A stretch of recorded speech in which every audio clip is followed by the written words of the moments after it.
नमस्कार दोस्तों, एवरीअचीवर्स पे आपका बहुत बहुत स्वागत है। दोस्तों, आज हम लोग बात करने वाले हैं कि इंग्लिश की तैयारी कैसे की जाए। आज का हमारा जो वीडियो होगा उसका पूरा का पूरा फोकस जो होगा इंग्लिश के तैयारी को लेके कि इंग्लिश की तैयारी करने की एक बिगिनर्स लेवल के स्टूडेंट की भी स्ट्रेटजी क्या होनी चाहिए। तो जैसा कि आपको ज्ञात होगा कि मैं भी बिहार बोर्ड का स्टूडेंट रहा हूँ शुरू से लेके क्लास 1 से लेके ग्रेजुएशन तक। तो जो भी स्टेट बोर्ड के जो स्टूडेंट्स होते हैं उनको इंग्लिश में काफी परेशानी होती है जब वो एसएससी और बैंकिंग की तैयारी करते हैं।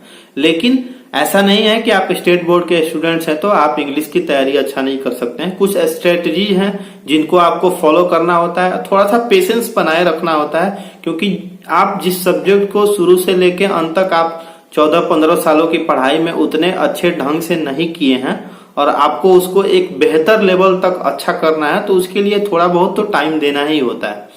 तो थोड़ा सा पेशेंस बनाए रखना पड़ता है और इंग्लिश हमारी अच्छी हो ही जाती है। तो जो दो चार स्टेप्स हैं जिनको हमने फॉलो किया और हमारे जो मेंटर थे उन्होंने बताया कि तुम्हें ये चीजें करनी होंगी, तुम्हारी इंग्लिश बेहतर हो जाएगी। जिसको करने के बाद मुझे खुद में भी बहुत सारा ट्रांसफॉर्मेशन नजर आया, बहुत सारी चीजें मेरी समझ में आई और मेरी भी इंग्लिश इंप्रूवमेंट हो गई। पहले शुरू तैयारी के शुरुआती दिनों में जब मैं मॉक टेस्ट लगाता था तो मेरे भी 50 में 15, 16, 12, 18 नंबर ऐसे करके आते थे। बाद में वो 40, 42, 38, 37 नंबर तक वो पहुंच गया और उतना हमेशा आ ही जाता है। इंग्लिश का एक जो सबसे अच्छा जो चीज है ना, या किसी भी लैंग्वेज की जो एक जो सबसे खूबसूरती जो होती है, आप एक बार आपका किसी भी लैंग्वेज पे कमांड हो जाता है ना, या एक बार वो चीजें आप जान जाते हो ना, तो फिर आप वो कभी भूलते नहीं हो। जैसे कि मैथ्स है, रीजनिंग है, जीके है, आपको बार बार प्रैक्टिस करनी होती है उन सब चीजों की। बार बार प्रैक्टिस में नहीं रहिएगा, आप वो चीजें धीरे धीरे भूलते जाइएगा। या आप जैसे मैथ्स है, मैथ्स में आप क्वेश्चन तो बना लीजिएगा लेकिन टाइम ज्यादा लगने लगेगा। लेकिन इंग्लिश एक ऐसा सब्जेक्ट है, आपका एक बार इंग्लिश सही हो गया तो फिर आप उसको नहीं भी पढ़ो, चीजों को रिवाइज नहीं भी करो ना, तब पर भी आप जब एग्जामिनेशंस में बैठोगे तो ना ही आपके टाइम ज्यादा लगेंगे, ना ही आपसे वो चीजें छूटेंगे। भले ही वो चीज थोड़ी बहुत इधर उधर होंगी लेकिन आप उसका आंसर करेक्ट लगा दोगे। तो इंग्लिश का इम्प्रूवमेंट करने का जो मैं 2-4 स्टेप्स जो मैंने अपनाया है वो आप अपनाइए, जिसको मैं बता रहा हूं, और उसके बाद आप मेरे को बताइएगा कि इम्प्रूवमेंट हो रही है कि नहीं। तो इंग्लिश इंप्रूव करने का जो सबसे पहला जो तरीका होता है वो होता है कि आप न्यूज़पेपर रीडिंग करो। आप न्यूज़पेपर इंग्लिश वाली रीडिंग करो। आप बुक्स भी पढ़ सकते हो इंग्लिश में, लेकिन क्या होता है ना कि आप न्यूज़पेपर रीडिंग के लिए इसलिए बोला जाता है क्योंकि आप न्यूज़पेपर रीडिंग करोगे तो साथ साथ आपके करंट अफेयर्स भी अच्छे हो जाएंगे और आप दुनिया में क्या चीजें हो रही हैं उससे भी आप अवगत रहोगे कि चीजें हमारे देश में, देश दुनिया में क्या हो रही हैं।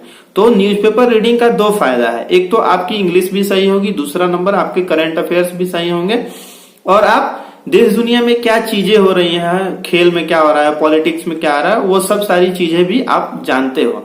इसलिए इंग्लिश रीडिंग जो है, न्यूज़पेपर रीडिंग जो है मोस्ट इंपॉर्टेंट होता है। अब इंग्लिश पेपर रीडिंग में आपको प्रीफर करना है कि आप टाइम्स ऑफ इंडिया पढ़ें या उसके अलावा और भी कोई भी न्यूज़पेपर अगर आप पढ़ते हो तो वो सही है, लेकिन टाइम्स ऑफ इंडिया को आप प्रीफर कीजिएगा। द हिंदू को अगर आप शुरुआती दौर में इंग्लिश अभी आप सीखना चाहते हैं, आपकी इंग्लिश उतनी अच्छी नहीं है, आपकी इंग्लिश का अंडरस्टैंडिंग बढ़िया नहीं है, तो आप द हिंदू पेपर को अभी ना ही पढ़े तो बेहतर है। आप टाइम्स ऑफ इंडिया को पढ़िए, उसमें से रोज आप 10 वर्ड्स, 15 वर्ड्स या 20 वर्ड्स जो आपकी कैपेबिलिटी है, कैपेसिटी है, आप उसके अनुसार उसको रोज लिखें और रोज उसको याद करें। शुरुआती दिनों में आपको इंग्लिश न्यूज़पेपर के वर्ड्स जो आपको नहीं आते हैं वही 10-15 वर्ड्स याद करने हैं। कुछ दिनों तक आपको ये प्रोसेस फॉलो करना है। साथ साथ इसके आपको इंग्लिश का न्यूज देखना है या इंग्लिश में जो भी कार्यक्रम होते हैं आपको उनको देखना है। इंग्लिश में जो भी हमारे इंडियन टेलीविजन पे जो भी चीजें आती हैं, न्यूज़पेपर आती हैं, बहुत सारे लोग यहाँ पे भी एक गलती करते हैं, वो बोल देते हैं कि हॉलीवुड की फिल्में देखो, हॉलीवुड के वेब सीरीज देखो, शोज देखो। हॉलीवुड देख सकते हो, कोई दिक्कत नहीं है। लेकिन सबसे ज्यादा प्रॉब्लम जो आने लगता है ना, हॉलीवुड की एक्सेंट ही हमको समझ में नहीं आती है। सबसे पहले जो वो लोग बोल रहे हैं उसका तो मीनिंग तो हमको मालूम ही नहीं है, दूसरा नंबर एक्सेंट भी नहीं समझ में आता है। इसलिए आप शुरुआती दिनों में हॉलीवुड फिल्में सीरीज वगैरह नहीं देखो, आप इंडियन न्यूज चैनल देखो, इंडिया में जितने भी इंग्लिश के कार्यक्रम होते हैं आप उनको देखो। दूसरा स्टेप मतलब कि आपको ये साथ साथ फॉलो करना है। जब आपकी ये काम करते करते 15 दिन 20 दिन 1 महीना बीते और आप में कुछ खुद ब खुद इम्प्रूवमेंट नजर आने लगे, तब आप उसके साथ साथ वो ग्रामर पढ़ना भी धीरे धीरे अब स्टार्ट कर दो। देखो शुरुआत के दिनों में ही या तो आप किसी टीचर से या अपने आप से या यूट्यूब से ग्रामर पढ़ने का आपका कोई मतलब नहीं बनता जब तक से आपको अंडरस्टैंडिंग नहीं होगी। इंग्लिश या किसी भी लिटरेचर में जो होता है ना, अंडरस्टैंडिंग सबसे जो होती है मोस्ट इंपॉर्टेंट चीज होती है। जब आपके पास कोई भी क्वेश्चन आए, या वो कॉमन एरर आए या सेंटेंस इंप्रूवमेंट आए, क्लोज टेस्ट आए, पैसेज आए, सिनोनिम्स इंटोनिम्स आए, सेंटेंस इंप्रूवमेंट आए, कोई भी चीज आए, जब आपको उस चीज की मीनिंग ही नहीं मालूम होगी तो आप उसका आंसर कैसे दीजिएगा। तो सबसे इंपॉर्टेंट चीज है आपको अंडरस्टैंडिंग बिल्डअप करना है, थोड़ा सा पेशेंस बनाए रखना है, ग्रामर अभी नहीं पढ़ना है। न्यूज़पेपर पढ़िए, जितनी भी इंग्लिश में चीजें हो रही हैं उनको देखिए इंडियन एक्सेंट में, जो इंडियन टेलीविजन पे होती हैं या अगर अदर कंट्रीज में भी होती हैं और वो उनकी एक्सेंट हमारे से मिलती जुलती है, आप उनको फॉलो अप कीजिए। वर्ड्स रोज रोज न्यूज़पेपर में से लिखिए और उसको याद कीजिए। ये फॉलो अप करने के बाद जब आपको लगे कि नहीं अब आप इंग्लिश जो है पैसेज वगैरह आप पढ़ रहे हो, आप उसको अंडरस्टैंड कर जा रहे हो, क्वेश्चन जो भी पूछे जा रहे हैं आप उसके मीनिंग को निकाल ले रहे हो, तब आप ग्रामर पढ़ना स्टार्ट करो। टीचर से पढ़ो या अपने आप पढ़ो, तब आपको वो ग्रामर पढ़ोगे, आपको बहुत फायदेमंद होंगे।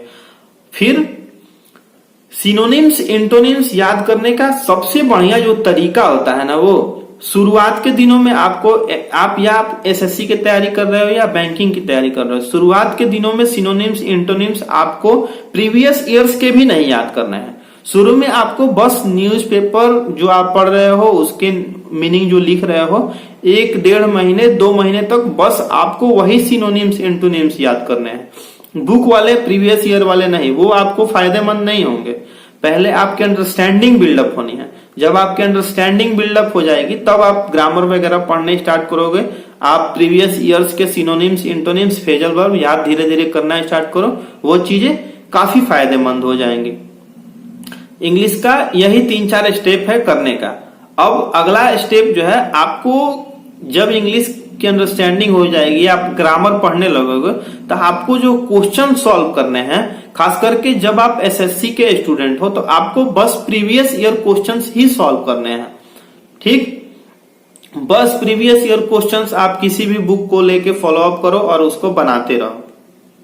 बहुत सारे स्टूडेंट्स की क्वेरीज होती है कि सर कौन कौन सी, जब मैं न्यूज़पेपर और ये सब सारी चीजें कुछ दिन करने लगूं और मेरी अंडरस्टैंडिंग जब बिल्डअप हो जाए तो मुझे कौन सी बुक्स फॉलो करनी होती है। तो देखिए 2-3 बुक्स को आपको फॉलो करनी है। आप ग्रामर के लिए plinth to paramount KD campus की जो नीतू मैम वाली आती है, आप उसको फॉलो अप कर सकते हो। एमबी पब्लिकेशन की एक इंग्लिश की बुक आती है, वो प्रीवियस ईयर ही बुक होती है, वो सेट बाय सेट उसको सॉल्व किया होता है। वो बुक काफी बेहतरीन है, जिसमें शुरू में 16 से 17 पेजों में आपको सिनोनिम्स इंटोनिम्स कुछ पेजों में दिए हुए हैं, वन वर्ड सब्स्टिट्यूशंस दिए हुए हैं और आपको ग्रामर भी दिए हुए हैं। तो वो जो ग्रामर दिए हुए हैं ना, वो टू द पॉइंट ग्रामर दिए हुए हैं। अगर आपकी अंडरस्टैंडिंग सही है तो आप खुद से भी उन सब चीजों को पढ़ के आप अपनी इंग्लिश को बेहतर कर सकते हो। ठीक, फिर रही बात, किरण की एक बुक आती है या किसी भी पब्लिकेशन की जो प्रीवियस ईयर्स की बुक हो, जो मोटी सी बुक्स होती है जिसमें पूरे के पूरे प्रीवियस ईयर्स क्वेश्चन दिए होते हैं, आप उनको भी रख सकते हो और उनको भी आप बना सकते हो। इतनी सारी चीजें आप पेशेंस वाइज करो। जैसे कि बहुत सारे स्टूडेंट्स जो होते हैं कि 1-1.5 महीना करने के बाद भी उनकी उतनी बढ़िया अंडरस्टैंडिंग नहीं हो पाती है। तो एक चीज है, सबसे बड़ा जो चीज है हमारे जो गवर्नमेंट जॉब का प्रिपरेशन है, पेशेंस और प्रिजर्वरेंस आप में होना चाहिए। पेशेंस का मतलब आप पेशेंट रहिए, आराम से रहिए। प्रिजर्वरेंस का मतलब आपको चीजें धीरे धीरे लेकिन लगातार करनी है। आपको किसी भी चीज को पाने के लिए लगातार मेहनत करना है, घबराना नहीं है। बहुत सारे स्टूडेंट्स जो होते हैं न्यूज़पेपर वगैरह रीडिंग डालना स्टार्ट करते हैं, 2 4 5 6 दिनों में उनमें कुछ चेंजेस नजर नहीं आता है, फिर वो छोड़ देते हैं। छोड़ना नहीं है। आप जब इंग्लिश के न्यूज़पेपर जब आप पढ़ना स्टार्ट करोगे, आप एकदम बिगिनर हो और आपको चीजें नहीं समझ में आ रही हैं, तब पर भी आपको वो चीजें करनी है। कितने दिनों तक नहीं समझ में आएंगी? 10 दिन, 15 दिन, 20 दिन। आपको धीरे धीरे चीजें आप मेहनत करोगे तो आने ही लगेंगी। आप इस तरीके से फॉलो अप करो। अगर इसके बाद भी आपकी अगर इंग्लिश सही नहीं होती है तो फिर कोई और उपाय ढूंढा जाएगा। और इसके बाद भी अगर आपको किसी भी टाइप की कोई भी प्रॉब्लम हो रही हो तो आप कमेंट सेक्शन में लिख के बता दो कि सर मैं ये कर रहा हूं, ऐसे कर रहा हूं, लेकिन तब पर भी मेरी इंग्लिश इंप्रूव नहीं हो रही है, तो फिर मैं उसका भी कुछ ना कुछ तरीका बताया जाएगा। ठीक है, तब तक के लिए बने रहिए हमारे चैनल के साथ। जय हिंद, जय भारत।